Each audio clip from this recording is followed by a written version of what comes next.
I want to start with some questions on the accounting issue, because this is a day where the RBS balance sheets have been published. So, what have we got? Right, RBS profits. Gordon, do you want to kick off? What are their profits today? The profit number that's been declared is a loss of 1.8 billion after 1.9 billion after taking an extraordinary accounting gain for about 1.8 billion, reflecting the drop in value of the market price of their own debt. So the other interesting thing that emerges from these numbers is that the bus bank in the asset protection scheme, they've taken a few billion more in losses for that, but they're still 10.7 billion under the 45 billion number that the asset protection scheme records in their accounts as the expected losses on this toxic portfolio. So therefore, yet again, as we reported in May last year, RBS were exaggerating their profits and capital at the end of 2010 by, we estimated, 19 to 25 billion. So it's confirmed today that they're exaggerating these numbers, which is truly a loss of about 4 billion. That's inflated by 10.7 billion. So the true number is about, say, 11 billion. Putting this in context, of the 45 billion pounds of official bailout funds, it would appear that they've put nearly 4 billion into their own pockets as bonuses over the last 3 or 4 years, whilst they've barreled through almost the entire amount of the bailout funds. So about 8 to 10% of the bailout funds directly into their own pockets with bonuses, and of course they're using up 14 billion a year in expenses, salaries and office costs anyway. This is a completely bankrupt bank which should be put through a state-run process of insolvency. So they've got they're not making much profit then. So I suppose you can measure performance how you like, and you can use whatever metric you like to set bonuses, but what are you going to pay them out of? At the moment they have no profit. So where are the bonuses coming from? Anybody? What are they being paid from, if not profits? The bonuses are coming directly out of the taxpayer bailout funds and QE money. So this is a scamming operation using false accounting to convert austerity cash and taxpayer funds directly into banker bonus compensation in a way that could never be used to pay dividends under company law. So I call today for the serious fraud office to get involved and take a look at this. All right. What about those gains? I mean, if they have a net loss of 2 billion and then another putative gain of 1.8 billion, which is dodgy accounting because it's on fair value accounting for own debt, so that would make an operating loss of 3.8 billion, is that right? Something like that. Okay. And what about the other gains that are on their balance sheet, which they have netted off to minimise the loss? How much of the gains which are on their current balance sheet actually correspond to productive activity? Have we any way of telling? Actually, we don't. So even though they get a lot of bailout funds, there's still a lot of revenues. And actually, they're doing a lot of things. So the hard thing about the financial sector is, even though we know they get a big share of what we earn together. So in the UK, it's roughly 10%. There's very little known in terms of what is the actual value that they generate in exchange for that. So clearly, they do some things which are useful, like giving mortgages to some people. And even though they may not do it in the best possible way, so that there's clearly value there. But the question is it really worth 10% of GDP? So 40 years ago, the share that I got out of GDP was 4%. In those days, we were doing quite nicely too. We were growing. And so the question is, what extra things do we get now that they get 10%? And it may be that they actually do very valuable things. The problem is we don't really know. All right. So I think the figure that's bandied about in terms of GDP accounting is 9%. Tony, do you want to say 9% of GDP accounted for by financial services? Is that a reliable figure? Is that 9% of value added to the whole economy? Well, the problem with all these figures is estimates of what's contributed. Is there's so many different ways of cutting it. With the tax contribution figure that's normally bandied about, I think is it's commissioned by the City of London actually from an accountant to come up with a number, and they include all sorts of things in there, including the tax paid by bank employees, which seems slightly odd way of going about things. The financial services sector, I think we have to remember, is comprised of many different sorts of activities. And RBS itself, I think we should always talk about the retail bank that serves the UK market completely separately from the investment bank. And this is, if there was ever a prime example of why you need to split the two into completely different companies, this institution is it. And the branch staff are getting a 1% pay rise, yet the core bank is profitable, notwithstanding lots of nasties on the balance sheet probably.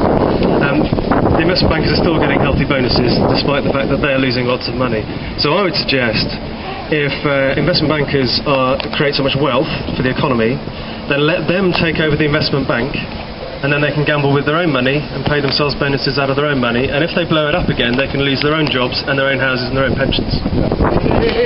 And speaking of bankers' pay, actually, there's still a discrepancy between the sort of remuneration in financial services and the rest of the economy.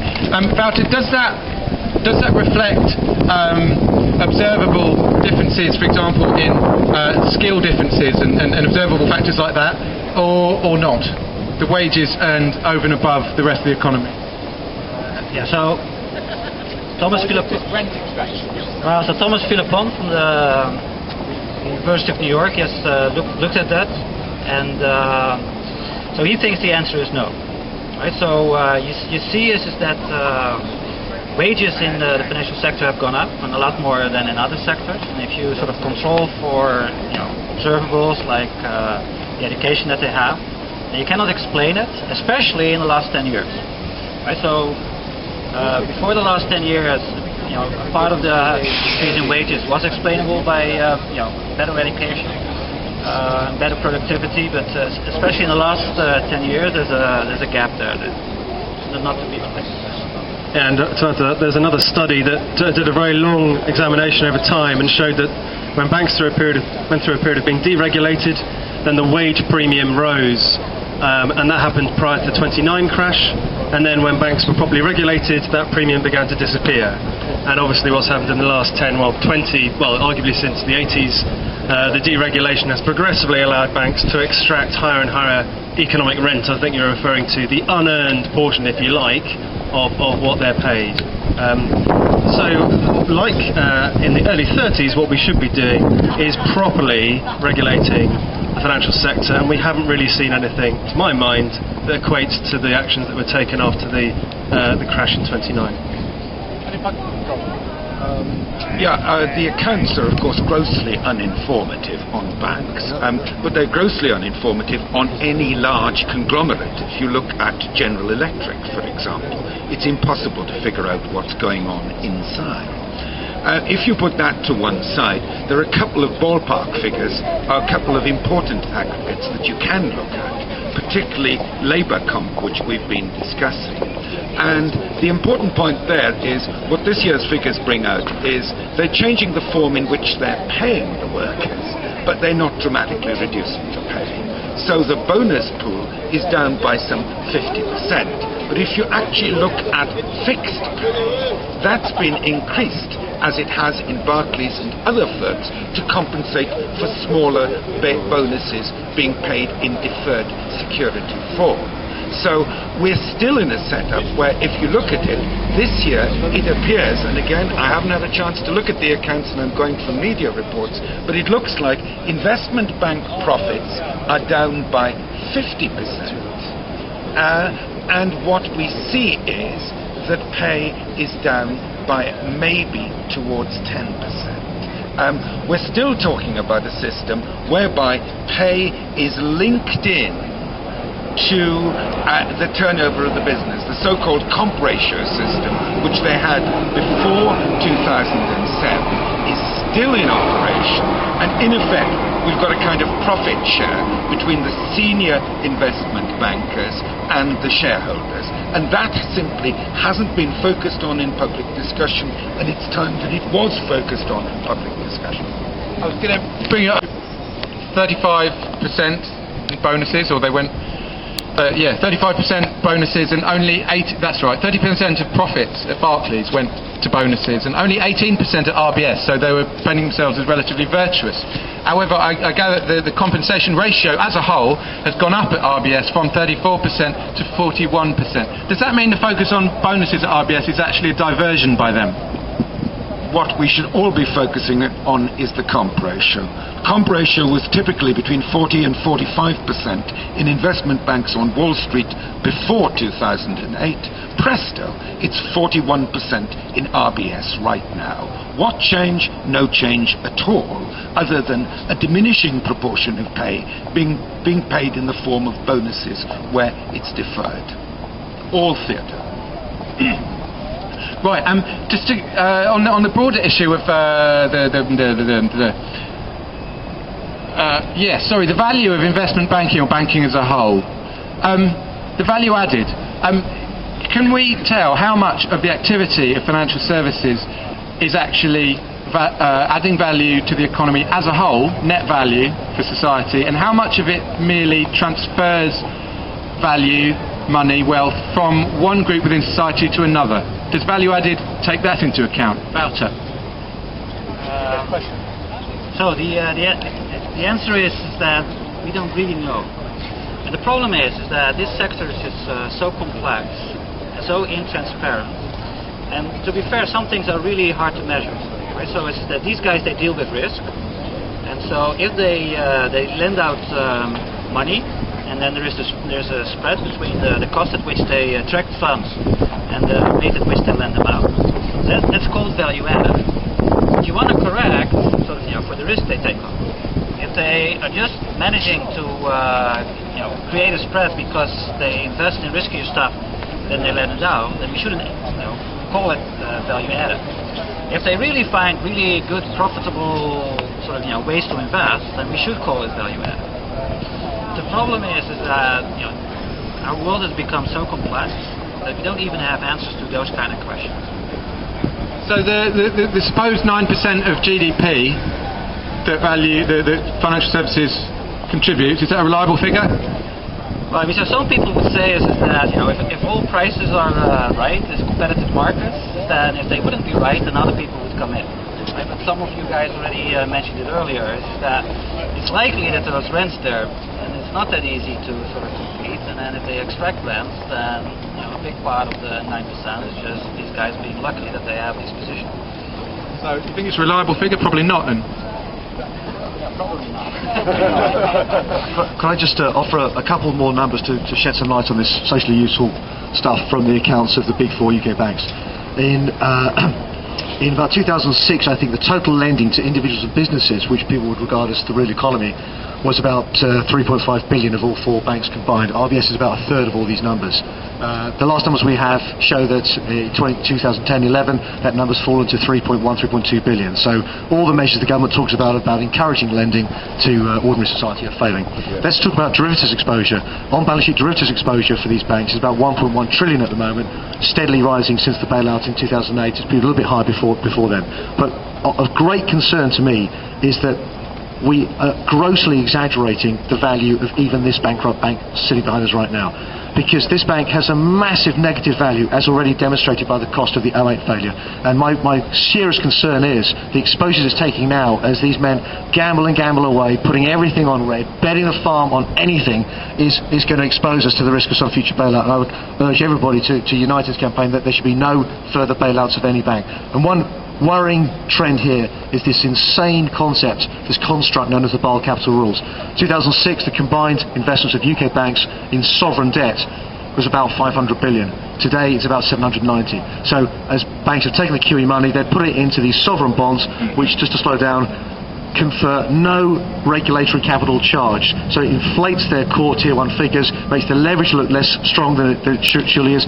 RBS announced a core Tier 1 capital this morning of 10%. 10% of a £1 trillion balance sheet implies they think they've got capital of 100 billion. I tell you this, there is no capital in this bank at all.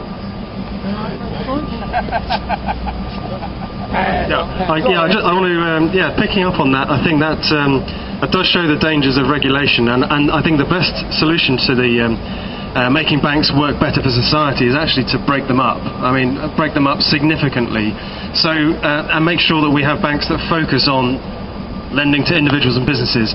Other countries have this. In Germany they have local banks, in Switzerland, in America.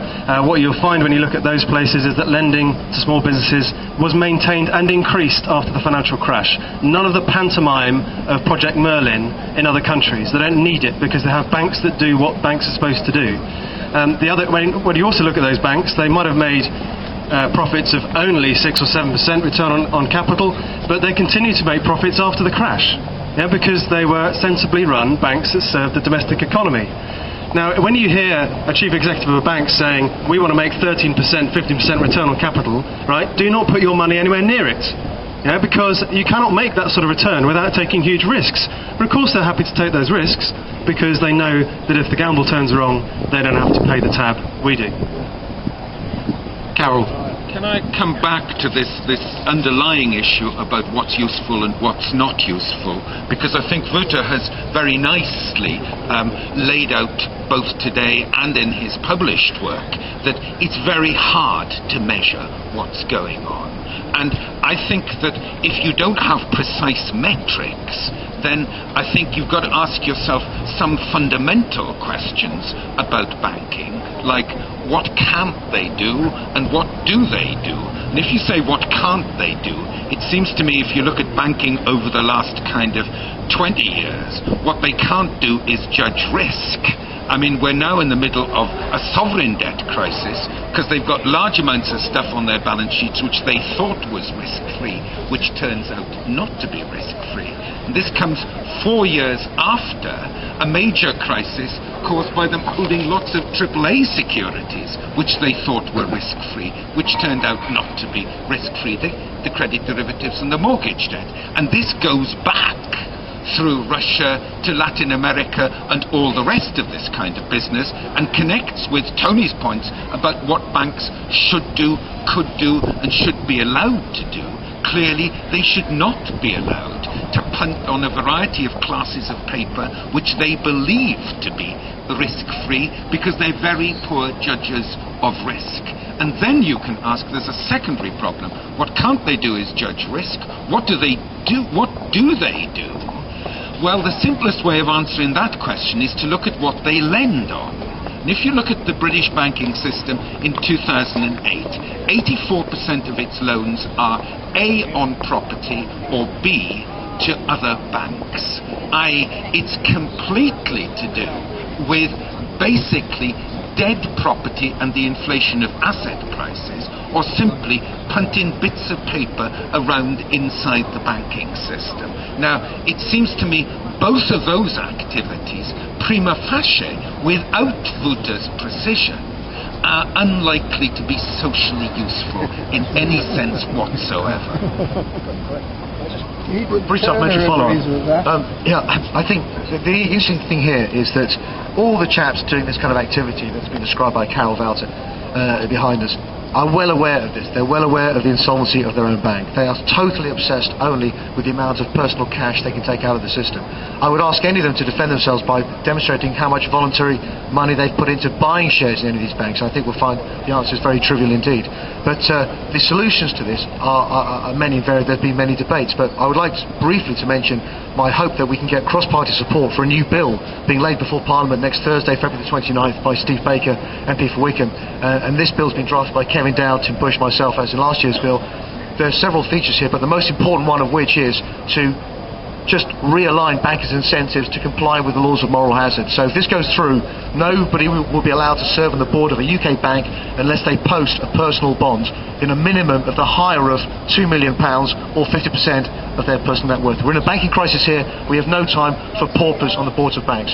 And this personal money will be first at risk, as it used to be in days when banks were less likely to fall over. In addition to that, there are detailed provisions for deferring bonus pools and ensuring transparency of accounting and so forth. And a fundamental reform and repeal of IFRS, which Tim Bush has explained, is utterly inconsistent with any form of true and fair view of expression of accounts. Thanks, Scott.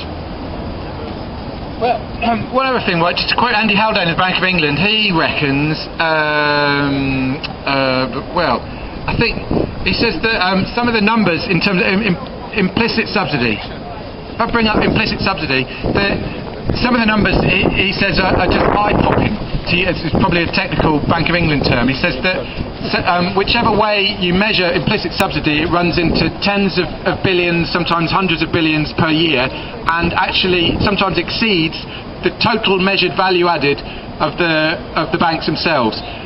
So can I ask, does that mean that the profits of RBS behind us would actually be even worse if they accounted for implicit subsidy? Anyone like to answer? Yes, they would. I mean, just to remind everybody, what this implicit subsidy means is because banks are too big to fail, that the markets essentially know that the taxpayer will have to bail them out because they're so fundamentally important to the economy. That allows them to borrow cheaper than they should otherwise do. And Andy Haldane calculated that cost for 2009 at over 100, I think it was 109 billion pounds from memory. We calculated it for 2010. It was still 46 billion pounds for the big five banks. That is the benefit of them they gain from being essentially guaranteed by the taxpayer. Now, if they actually had to pay market rates according to the true riskiness of their activities, then yes, they wouldn't be making any. Well, they'd be making even less money. And but they could get back into profit if they paid sensible rates of dividend and salaries to their staff. It's not simply a question of subsidy, it's also a question of macroeconomic impact. Because if you go back to the point about what they're lending on, finance is enormously pro-cyclical in the UK economy. Under both Thatcher and Blair, housing equity withdrawal was larger than nominal GDP growth. Housing equity withdrawal peaked at 5%. And I think it was above 4% for 3 years at the end of the Blair premiership. So as well as actually requiring large subsidies, it's producing an intense economy of boom and bust and persuading everybody who owns house property to behave like a dodgy private equity fund. This is hardly a major contribution to capitalist civilization. So, just to pick up the stuff on dodgy arithmetic, if the profits being made by banks like RBS are less even than they report, the losses are greater, and if the GDP accounting figures are probably not reliable for the financial services sector, then what are the implications of this? I don't know if you know, but we've had some flack at Occupy from an organisation called the City of London Corporation. Now, the City of London Corporation, when they are not emptying the bins in EC1, they fancy themselves as economic pundits, and one of their flagship proposals that they like to tout about is that we should be very vigilant in competitively lowering the rate of corporation tax with a view to keeping and attracting foreign financial firms. Even as they acknowledge that the goalpost is shifting, they say that we need to remain competitive in an increasingly challenging global tax environment. Now, if the arithmetic on the contribution of financial services and banks like RBS is actually dodgy and is lower than they've said for a long time, what are the implications in terms of tax proposals like that one or the financial transactions tax? I really think that at that point you're starting to enter the exceedingly complicated world of financial reform Cost-benefit analysis. And cost-benefit analysis, and I don't think it is amenable to any straight calculus on a sheet of paper. And I think also that when people actually look at the problem, they tend to default onto relatively simple solutions without thinking about the great complexities of the situation. And finally, while people like Tony are plugging local banks or whatever, they're not considering the issues as to why we don't have local banks. And the short answer is that the Thatcher-Reagan settlement produced these large firms. Not only are their activities dodgy, as in different ways all your speakers have argued, they're ruthless political lobbyists. And the whole question of putting figures down on a sheet of paper, which is Wouter's essential business, or thinking up institutional reforms, which is Tony's and Graham's business, is kind of irrelevant because the lobbyists will emasculate reform. Whether you look at reform in Dodd-Frank or Vickers or whatever, there is no sense in which the intellectual case for reform is actually being reflected in what's being enacted. Look at the UK at present.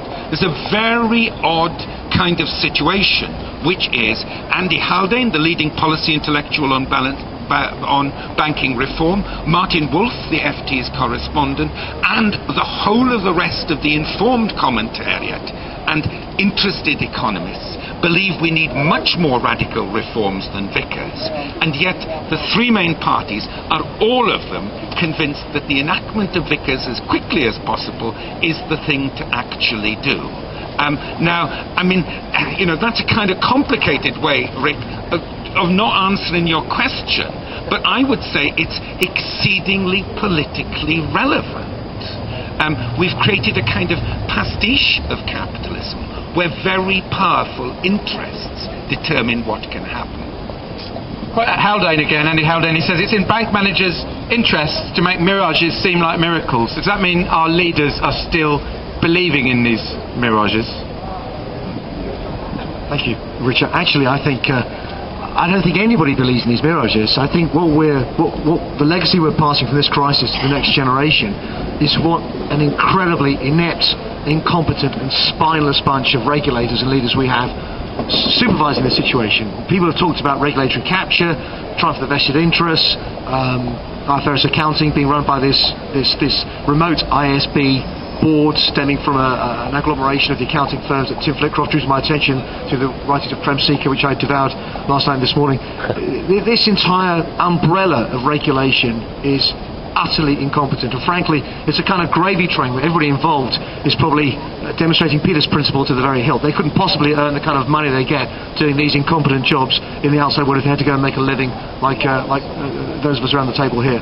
But when this edifice collapses again, I think we will see the call for radical reform, which Karel has just mentioned, and I do think that, once again, the best way to start is by the swift enactment of the 2011 Baker Bill, repealing IFRS accounting and reasserting the primacy of the 2006 Companies Act, and then this new bill to make bankers personally liable for the risk that they're taking and let the taxpayers off the hook.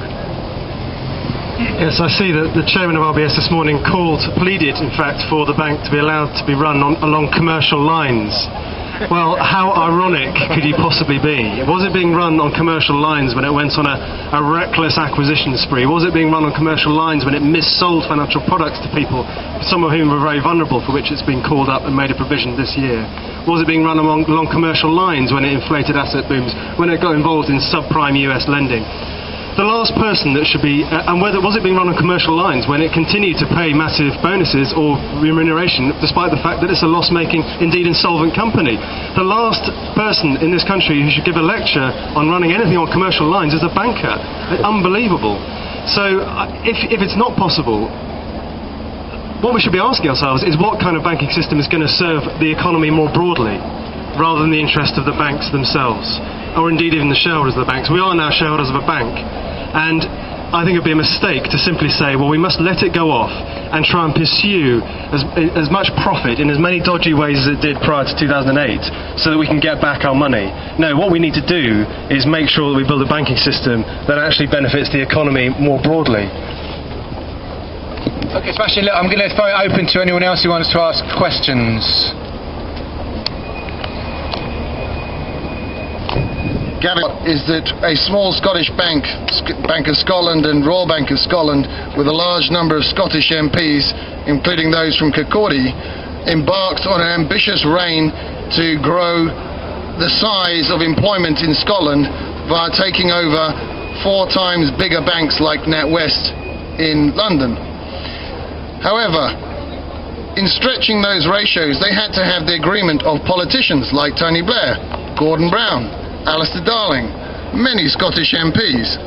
Also, they had to get the approval of the FSA, who might disapprove of such a risky behaviour with such minimal core capital. Therefore, you need to influence the FSA and get your own placement in the FSA.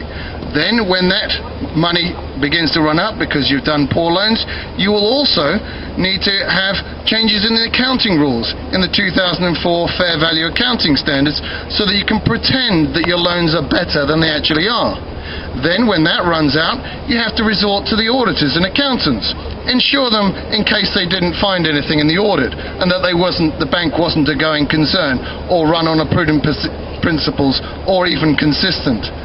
Then they'd have to go off and get an insurance policy from AIG in America to insure them if their core capital got so low, AIG, the insurance company, would bail them out, and thus the accounts could again be signed off. A couple of years later, Gordon Brown and Blair are coming up to the election. They're still trying to keep off the bank. And then you embark on a foolish acquisition to do acquisition accounting to hide the woeful lack of capital in the bank, and that's ABN AMRO. So what I'm asking the panel is, how do we dismantle the political power of Blair and Brown and the Labour Party that are protecting the bank? Whatever political loans and details have not been shown and revealed that it's got a hold over the FSA, those in the FSA that are still protecting the bank, the Financial Reporting Council and the Accounting Standards Boards that is also saving the banks, the City of London Corporation and the auditors. Now, I think that's enough. However, each of them is very important for the wealth and health of our nation. How do we do it?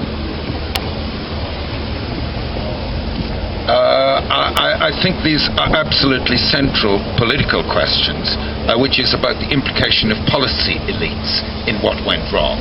I mean, it's quite suited people, like the Bank of England or whatever, to have the same people in charge afterwards as before.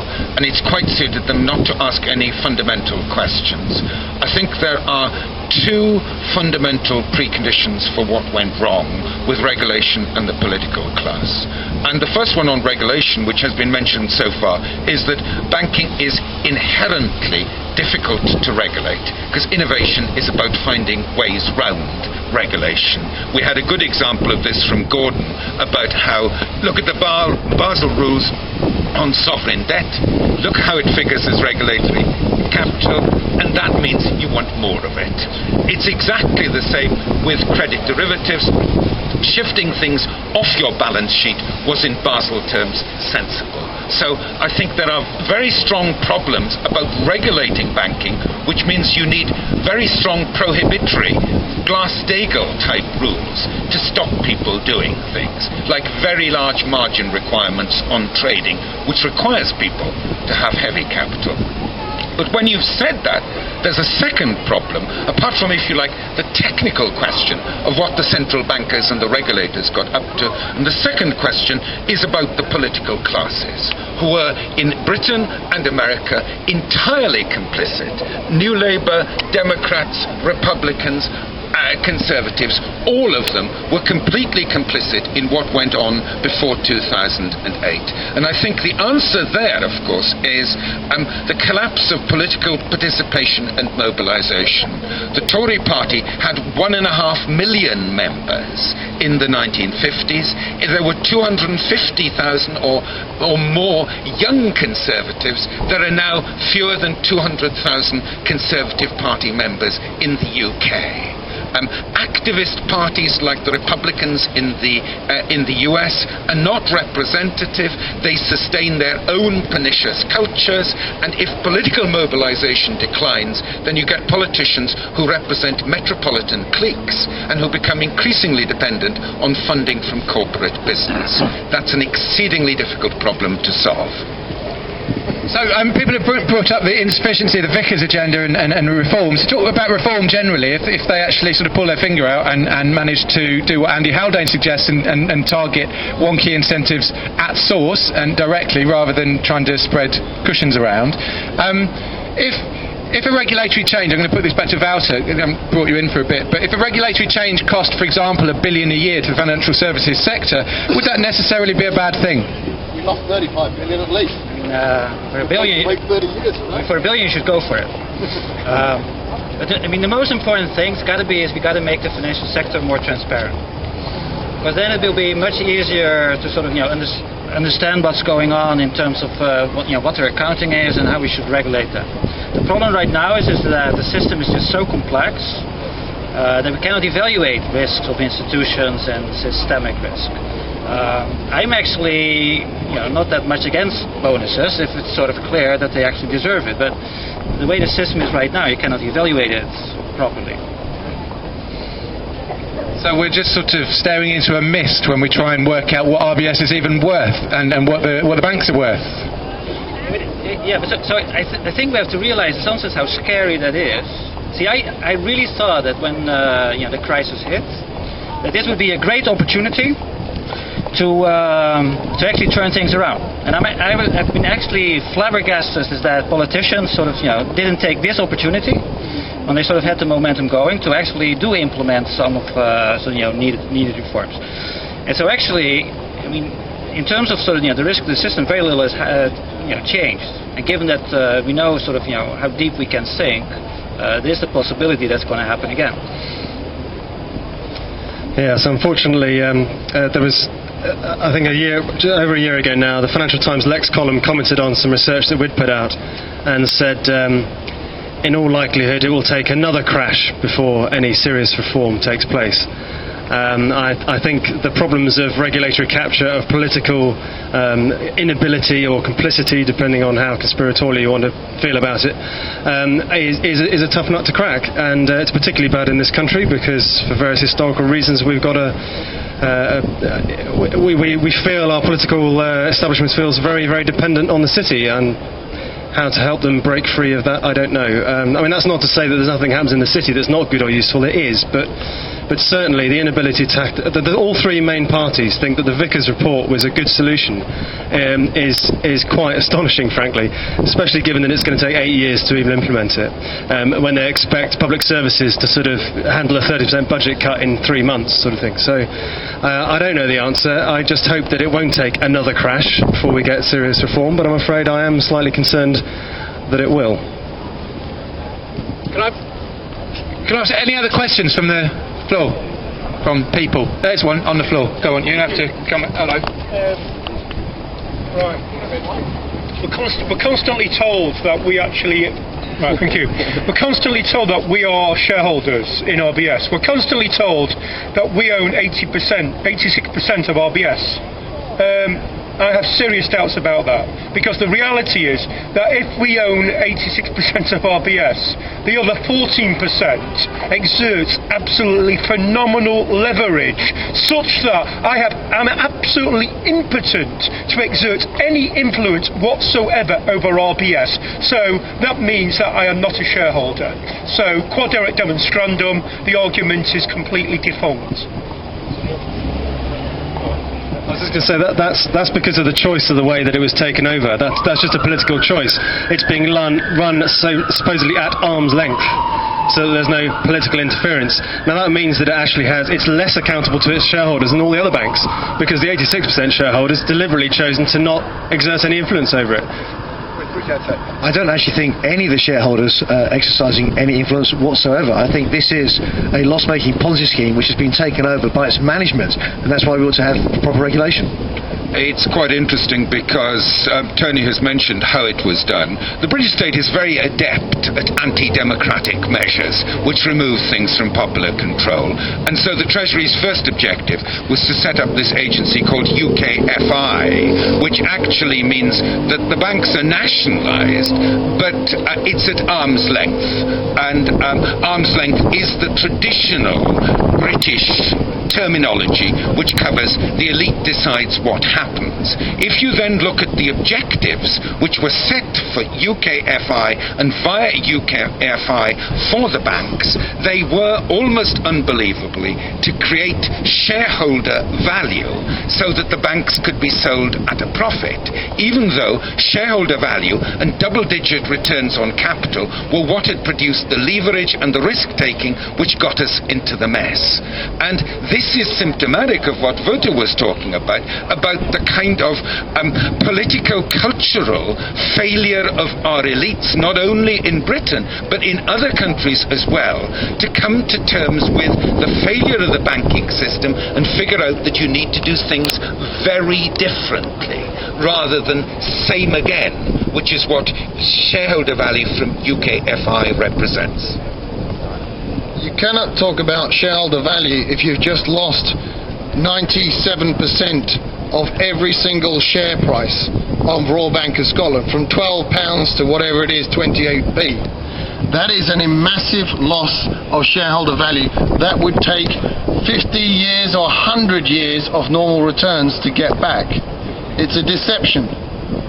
They're only using shareholder value to try and justify paying themselves out and exploiting the system that has been set up by the Labour Party on their exit to cover their tracks and to keep the politicians safe from accusations of influence, etc., that they allowed this to go on with their knowledge. Okay, thank you. Right, before we wrap up, has anyone else got any burning questions? If you're a shareholder, that means you hold shares. I don't hold those shares. I think we've just established, none of us really have much of a stake in it, in principle, except on paper. David, go on.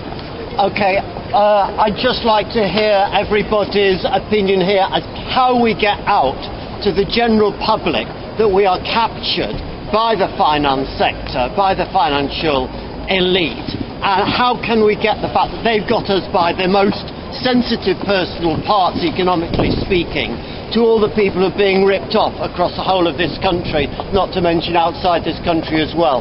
Maybe we should have a press event. Anyone? I urge you, I'm sorry I've been involved, I don't have to plug my stuff, but enact these two Baker bills. The one laid before Parliament March 2011, it's only 4 pages long. It will completely repeal IFRS and set up a parallel set of accounts that will expose the true capital and profits of each of these banks. And secondly, the one being laid before Parliament next week to change the incentives. That would be a good first step. Sorry, which Baker? I think that the big question is whether or not financial reform is seen as an expert matter or a popular political matter. If you look at it as an expert matter, the whole thing can be resolved entirely by better information and appropriate incentives, which is the Bank of England's current position, even by Haldane. And I believe in information and incentives, and clearly we do need to make the banking sector more transparent, but I don't think governance through information and incentives is the answer. The answer is government and popular politics of some kind around banking, and I think that would have to be, in the end, around the notion of what banking did for some useful social purpose, because that, it seems to me, is the only way in which the arcane technical stuff of banking could be translated into terms that you could construct a popular politics out of it. I think you can do a lot worse than move your money. Move your money out of one of the big banks and move it to a credit union, move it to an ethical bank, move it to a bank that doesn't hold a monopoly position of 40% of the market, move it to a bank that doesn't indulge in speculation and derivatives. And, that absolutely, I think, is the best way to demonstrate that people can demonstrate. And don't just move your own money. Tell your friends about it. Tell your family about it. If you're a member of if you give to a charity, ask the charity, where does it bank its money? Is it with HSBC? Is it with Barclays? Or is it with a charity bank? So, or any clubs and associations, find out where they've got their bank account, because maybe that could be moved to an ethical bank. And of course, there is a website that tells you all these options. Move your money, and that's what I would do. So we don't have to actually give crazy Ponzi schemes like RBS the oxygen of our deposits. How did the moving your money go this morning? Okay, great. Right, I think we've... Go on, is it quick? Yeah. There is one thing you can do if you're a shareholder, and it's something that is very, very rarely done. The last time I know that it was done was with British Gas, which is to get 100 shareholders with £100 of nominal value of the shares, which in RBS cases is 2,000 shares each. If you have 100 shareholders sign the same resolution, it gets put automatically to the annual general meeting, either this year or next year, at no other cost. And with that, you can actually start to change the way the board are elected, nominated, and even their contracts before they get approved. And that's something we, the people, the small people, the smaller shareholders, can do that the institutions are too scared and privileged to dare. Thank you, great. I'm offering to coordinate, right? Yeah. So who I are have the you going to resolution. contact first? How are we going to contact you? You've got a business card, I've got his number. Right. Right, thanks very much to everyone from the panel. Any burning final remarks from anyone? Have we covered it all pretty well? Okay, smashing. Thank you, Tony. Thank you, Wouter. Thank you, Karel, very much for coming.